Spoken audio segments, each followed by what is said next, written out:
doing this. Yeah, we're going to go ahead and get started, okay? And I want to introduce our guest for our listeners today from Greenwich, Connecticut. He's a chiropractor, acupuncturist, and functional medicine practitioner, well-versed in holistic medicine. He was just awarded the Clinical Excellence Award by the Living Proof Institute, and he's an expert in reversing chronic illness such as digestive problems. So thank you for being here with us today, Dr. Robert Inesta. Thank you so much, Dr. Gabe. I really appreciate it. It's great to be here with you. Awesome. I love the connection with like-minded people. So you can hear me. I'm coming through okay, right? Yes, you're coming through okay now. Okay. So just for some of our listeners, would you briefly tell us a little bit more about yourself? Sure. So, as you said, I am a chiropractor, acupuncturist, now specializing in functional lifestyle medicine in Greenwich, Connecticut. Started in New York, where I still practice chiropractic and acupuncture, and that was my foundation. What got me into that was a lot of my own injuries and pain, and this whole situation that led me to natural healthcare. As I was practicing, focusing more on neuromuscular skeletal conditions, right, fascial work and these types of things, realizing people have so much more going on in addition to their musculoskeletal pain. They have digestive issues, they have mental emotional issues, they have endocrine issues, immune issues, and all these things are affecting each other. And the problem is nobody's giving them the answers in order to get to a better place, right? I could only do so much with what I was doing at the time. And it became very frustrating because, right, the clinical model is, okay, I can't, this is out of my scope. So you refer to the appropriate specialist. So I would do that. They go to the specialist and still not get any answers, right? Maybe everything's inconclusive, or they would just get more drugs or a procedure and end up going around in circles. It's an extremely frustrating system. So I just figured there had to be more to this. There had to be a better way. Nobody's looking at the body as a whole and trying to connect all the dots, tie everything together. And then I ended up, learning about functional medicine. Came in contact with Patel, and I just little by little started researching it, looking into it, and it just seemed like this was a great solution to this problem that was going on. So ended up doing lots of training and eventually kind of shifting my practice into that, and it's been amazing because I feel that with this system, right, looking at the body as a whole, on the external level, looking at environment, looking at lifestyle, because again, these are obviously where the root causes are, and then looking specifically internally with functional testing, we're able to develop so much more of a complete image and give people or help them find the answers that they're looking for. Because really the answers are within them, right? That the patient has all the answers in their body. The body's a miracle. So that's kind of how I got into that. And then going through the training, I was a patient as well, right? So I was looking internally at my own health, and I was amazed at how messed up I was, right? How unhealthy I was. And here I am thinking, oh, wow, I'm a practitioner, I'm healthy, I know what I'm doing, right? I have this under control. And getting so much more specific and so much more deep, right, on this deeper level, was amazed at what we found and how much better I felt after applying these principles in my own life. So it was a really fascinating journey, and the journey goes on, right? It continues. Yeah. So. Hey, I love it, and I think you hit all the good points that definitely made me have an affinity for functional medicine, because when we go through chiropractic college and we're taught nutrition and stuff like that, and then we are taught this model to get out and maybe adjust and refer.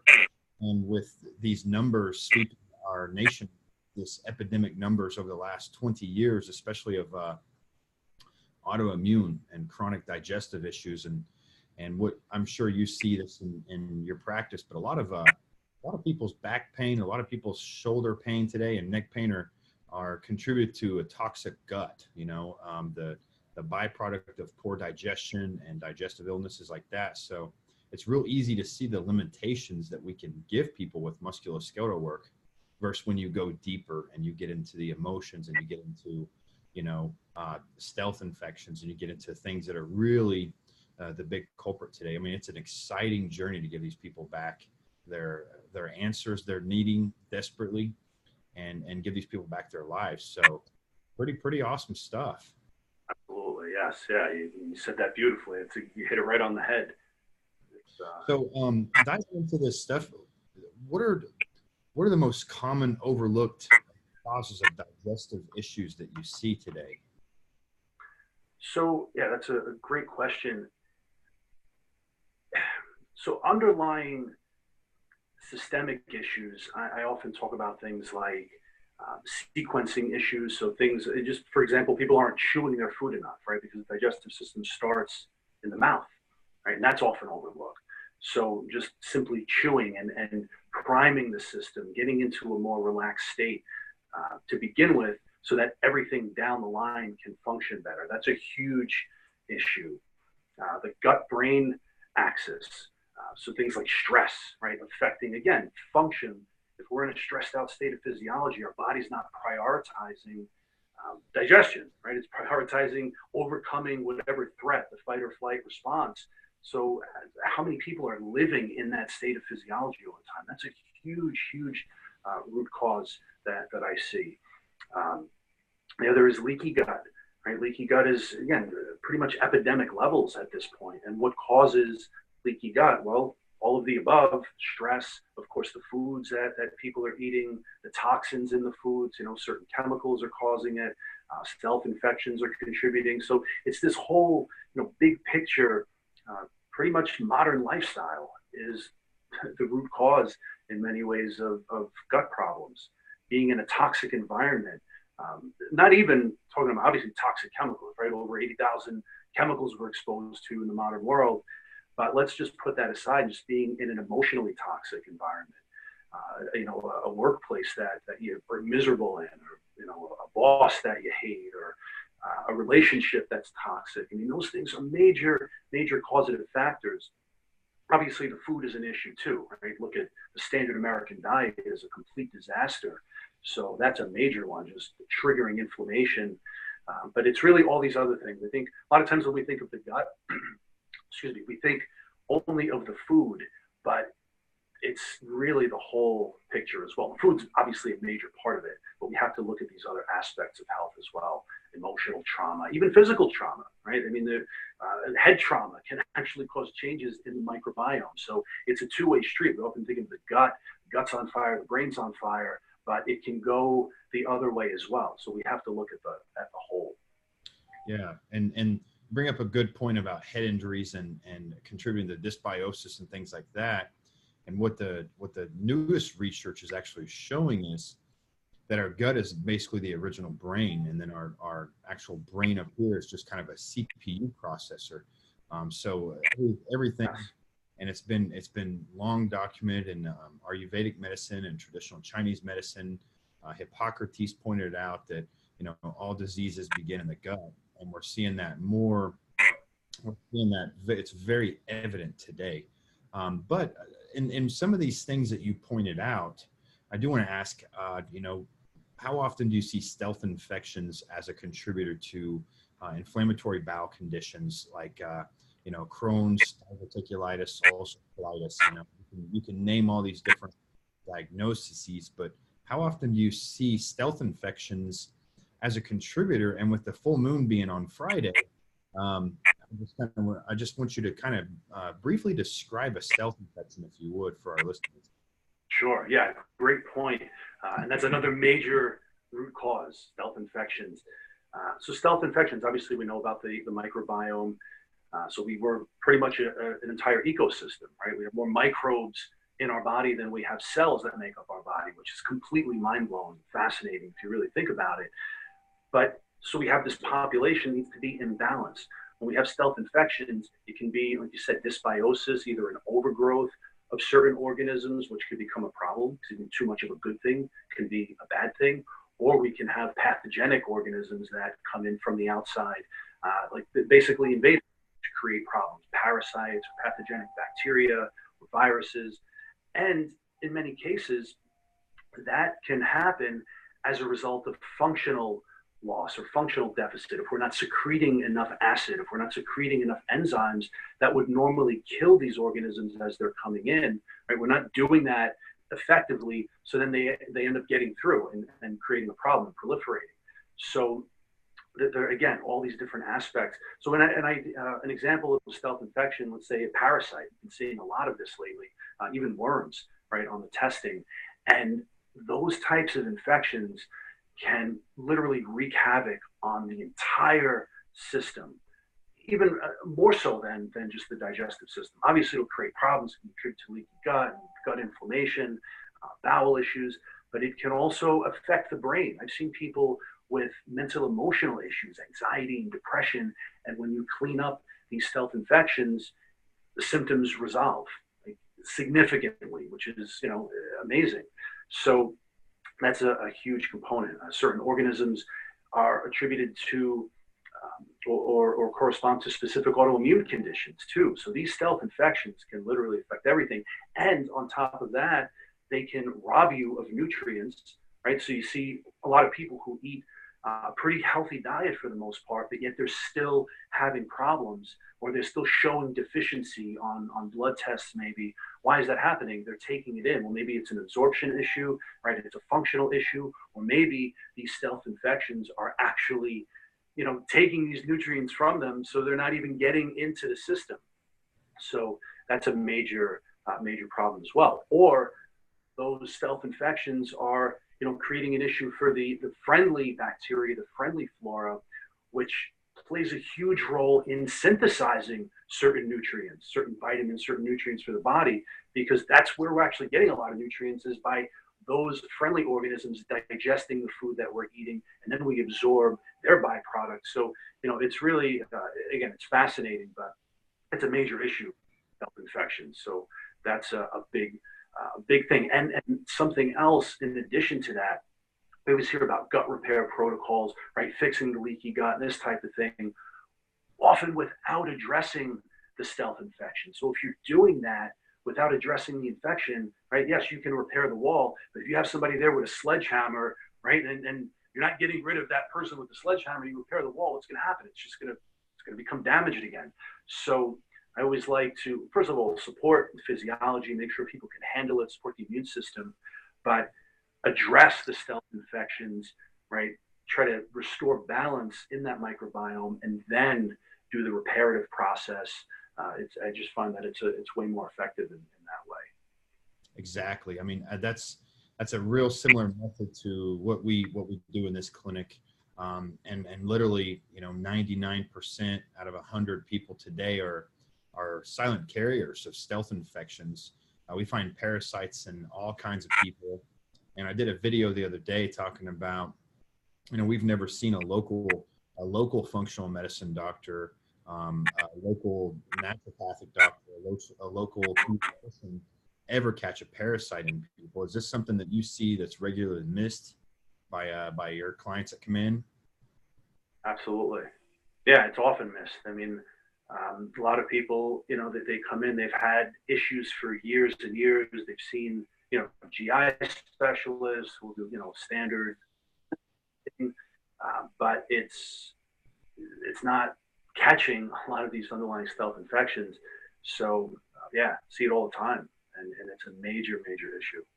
And you really bring up a good point on leaky gut and getting that repaired. And it's like a garden, and if you have weeds in there that you're missing, the whole garden's going to get overridden with weeds again very quickly, and that's a problem. We see people that come in and they've done leaky gut protocols and things like that, but they're still testing for it. There's still some kind of underlying stealth infection in there, and I think your description of having a sledgehammer and breaking down that endothelial membrane that lines our gut is huge. So you got to clear out all the weeds before you can actually replant that. So very good. What are some symptoms that people might experience that can really indicate that they're having a problem with digestive function? Yeah, that's a great question. And something that's often overlooked too, and something I overlooked personally for many years. Something as simple as bloating, right? If you should never bloat after you eat. That's always a sign of a problem, right? And for so many people, it's such a normal part of their life. And again, that's how I was, right? I would bloat pretty much every time I ate. And I would just attribute it to, oh well, maybe I ate a little too much or whatever. It was just part of the process. But it is not okay to bloat, right? So bloating is definitely a major symptom. Changes in bowel habits, of course. If you're going to the bathroom 6 times a day, 10 times a day, that's an issue. Or not often enough, right? I've seen people that go into the bathroom maybe once or twice a week. That's a problem. There needs to be consistency. Bowel should be, or I'm sorry, stool should be well formed. So that's an issue. Just pretty much check. Look at your poop. That's a really good indicator. So those are major issues, right? The common ones: the bloating, bowel habits that are kind of all over the place. But then, in addition, and pain as well, right? Abdominal discomfort. A lot of times, people that have severe pain in their abdomen and they have these GI issues, stealth infections, or whatever, functional loss. I've seen so many doctors, and again, nobody's putting it together. I'm like, it's right in front of your face. It's right there. Body's just screaming out. So those are the big ones that can easily be attributed to digestive problems. But then, in addition to that, the ones that are not often associated with gut issues are things like fatigue, right? People that have low energy, that's a major symptom of gut issues. There might be other things going on. There are a lot of things that can cause energy problems, but the gut is a big one. Again, mental, emotional issues, anxiety, depression, brain fog, just not thinking clearly, or procrastination. Those can also be attributed to the gut because they're major signs of inflammation, right? And where does a lot of inflammation begin? In the gut. Skin issues is another one that I see a lot, right? Cleaning up the gut, skin issues will tend to clear up, whether it's an autoimmune skin issue like maybe a psoriasis, or even just reactions, things like that. But those are major indicators. Chronic pain, right? That's something that we've seen as chiropractors. I mean, that's a huge symptom of gut issues, especially in those cases where people are doing all the right things, right? They're doing great musculoskeletal work. Maybe they're getting adjusted, doing fascial work, whatever they're doing, but they're still not getting beyond a certain point or hitting a plateau. We need to look at the gut. We need to look at internal sources of inflammation. And so that's a big one is chronic pain, migraines, headaches, chronic condition, autoimmunity, all symptoms or indications of gut problems. How often, this is a big, one of those patches of misinformation out there, and I just want to clear it up for our listeners. How often do people have excessive stomach acid? I'm sorry, say that again. I couldn't hear you. How often do people out there have excessive stomach acid? Yes, that's a great question. Not as often as they're told, usually. I find that most people actually have too little stomach acid, right? And that's a major misconception. So yeah, and again, there's functional reasons for that. Sequencing, stress, people are running from the lion, right? They're being chased by a lion all the time. So they're in this stressed out state of physiology. So they're not going to optimize digestive function. They're not going to secrete enough acid. And that is going to lead to many problems. And what happens, right? You go to the GI and they get put on medications to further suppress it.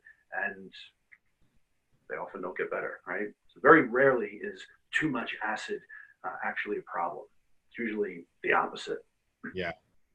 And then when those people do take antacids, a lot of times it's probably the first line of defense in the Western medicine approach is to actually turn off digestion rather than fix it itself. And from the literature, there's a 450% increase in dementia with antacids alone. And also, you mentioned a good point. When you have stomach acid, it's your defensive barrier. It's your sterilizer of the gut. It's having that stomach acid be extremely acidic and very powerful. And if you knock that out, then you're just setting the person up for further infectious growth down the line in their gut. So, Absolutely. so what are the most common disruptors of that gut-brain axis you see? So, I mean, I would say the most common is really just a stressed lifestyle, right? Stressed environment, chronic stress. I mean, in this modern world, especially where I am, up in the Northeast, it's like it's insane. You feel it in the air. You feel the stress in the air here. People are in this state all the time, and it's palpable. So that's a major issue. So simple things, and look, there are stressors that are easy to remove, and there are stressors that are not so easy to remove. Right? You might be in a situation where it's not like that where you can change it overnight. So we have to find ways to deal with that in a more productive way. But something as simple as eating in or not eating, say, at your workstation, or not eating in front of a computer screen, or not eating in whatever stressed environment you're typically in, removing yourself from that, getting yourself into a more relaxed state of physiology can play a huge role and make a tremendous impact in your digestive process. So yeah, I would say that's probably the biggest that I see with the gut brain axis is just being in this state of chronic stress all the time, and not allowing yourself sacred space for when you're eating to chill out and let the digestive function happen more effectively. Yeah, love it. I think that's a real key point that is very overlooked is your environment when you're eating. You got to get away from the emails. You got to get away from the stimulation, the media. Even just kind of scrolling through Facebook can kind of keep your fight or flight a little bit elevated. So it's kind of good to get away. One thing that my family and I do is when we sit down together, I always turn on some kind of real light classical music and dim the lights just a little bit. And I have a bunch of kids. I have 4 kids, and the oldest one's 10. And even children, this is great because you can just see it and they calm right down. So that signaling is really important. But I think for people that are out there in the workforce, they definitely need to, as you kind of termed it, a sacred spot. I think they need to get away from the areas that are associated with stress and sit down somewhere, maybe at a nice park, maybe somewhere where they can be around maybe some sunlight or some fresh air, and also practice gratitude. How important is gratitude when you're eating? Oh, it's amazing. That's such a great point. Gratitude it's probably one of the most important things just in general, right? It's so powerful in terms of our physiology. But when we're eating, it's a great ritual to get into and to start practicing, or a great habit to start practicing. Because when we practice gratitude, first of all, we can get into a better relaxed state of physiology. It actually creates changes in our brain chemistry when we're focusing on gratitude. And an interesting thing that I learned, and it was like this big aha moment, right? If you think about early humans, right? If we were hunter-gatherer lifestyle, which is the theory, which makes sense, we weren't eating consistently 3 square meals a day. We weren't just taking for granted the fact that we were going to have food in the refrigerator or be able to go to the supermarket or go to a restaurant, right? We were looking for food. That was a big purpose of our life, was to find food.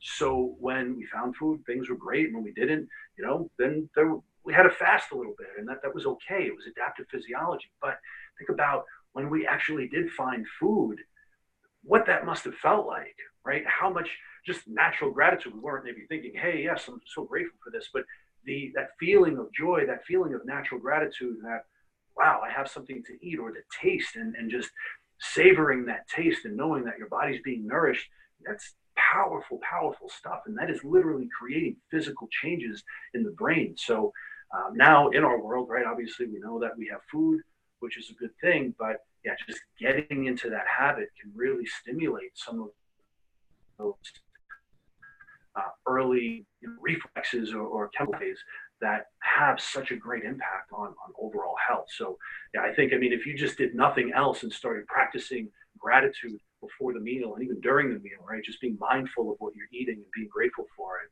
that would be a huge, huge benefit, and something that's so easy to apply, right? It's practical. You can do it anytime, anywhere, whatever environment you're in, whether you're traveling, you're at a restaurant, whether you're in the woods, eating some snacks, you can always be grateful for your food at that moment. So yeah, that's a great, great point. what are some other real easy steps that people can do immediately that are very simple that can immediately start improving their digestion other than gratitude?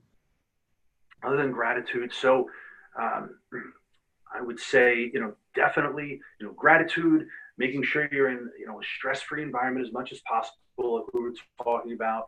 And look, even if you can't, leave your workstation, shut the computer off, shut the screen off, like you said, create that special sacred space, right? Maybe take a few, slow breaths beforehand and get yourself into a nice calm state.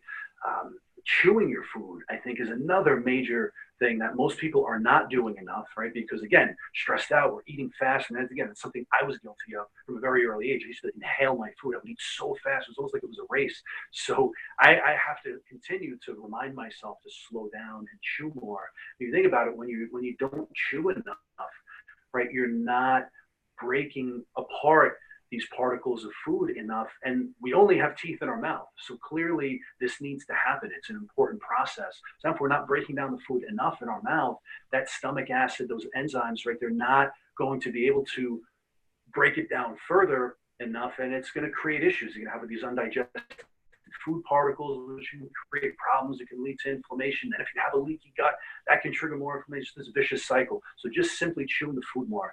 I say to aim for, well, the research says 40 times per bite is the best way to optimize and stimulate function, function down the line and stimulate the brain, the vagus nerve. 40 times is a lot, right? But it's a good thing to aim for, even, 30 times, whatever. Just whatever it is, slow it down and chew more. You'll get more out of your food. You'll be able to extract nutrients more effectively. And you're also priming the digestive system. Again, by stimulating the vagus nerve, you're going to then send signals down the line to start moving things along, get the smooth muscle stimulated, get the acid and the enzymes starting to secrete, get the valves working. It's almost like saying, hey, we have food coming down. Let's get going, as opposed to, just chewing food a couple times, swallowing. So that's a major one. And again, it can be done anywhere, anytime. Just slow down and chew your food thoroughly. Yeah. And that even applies to things like smoothies too, which are a little more difficult to do, but you can tell real quick if you haven't given your body those correct signals, those enzymatic processes turning on, the digestive juices getting secreted. Because a lot of times when you drink a smoothie real quick, you get that bloating feeling. So even a smoothie, it's good to have a little bit of chewing action going on with that, right? Absolutely. That's an excellent point. And it's something that's often overlooked. And again, how many people they're having smoothies because, they're trying to do something healthy, which is great, right? Right mindset, right intention, but yet, some misinformation. So again, we have to try to mimic natural lifestyle. And another thing with smoothies too, is a lot of people are dumping lots of different foods. So you're getting this massive amount of foods, probably more sometimes than we would be able to eat naturally, going down the tube, right, without chewing, without the proper signaling. So yeah, it can create so much, so many issues. So yeah, there's a great saying I heard: chew your liquids and drink your solids. So chew your solids enough so that you have to drink it, and chew your smoothies. Don't chew your water though; that's not necessary. Don't need to get crazy with that. And that's an excellent point. Definitely make it a point to chew the smoothie. I really like that saying. That's clever. That's real clever. Yeah, it was awesome. I heard somebody say that a while back. I'm like, wow, that's brilliant. It's really good. So, what's the best way for people to get a hold of you? Best way to get a hold of me is my website, viavitehealth.com, or on Facebook, Dr. Robert Anesta Via Vitae Health. Could certainly, become a fan of that page and message me through there, Facebook messaging. And you could also shoot me an email, info@viavitehealth.com as well. Awesome. Really appreciate it. Dr. Robert, it's been a true pleasure to have you with us today. Thank you for taking the time and sharing some of your expertise on this. With digestive problems out there, every little bit helps, and I think this is been a great bout of information and some great steps to start helping early improvements of trying to get this under control in some people.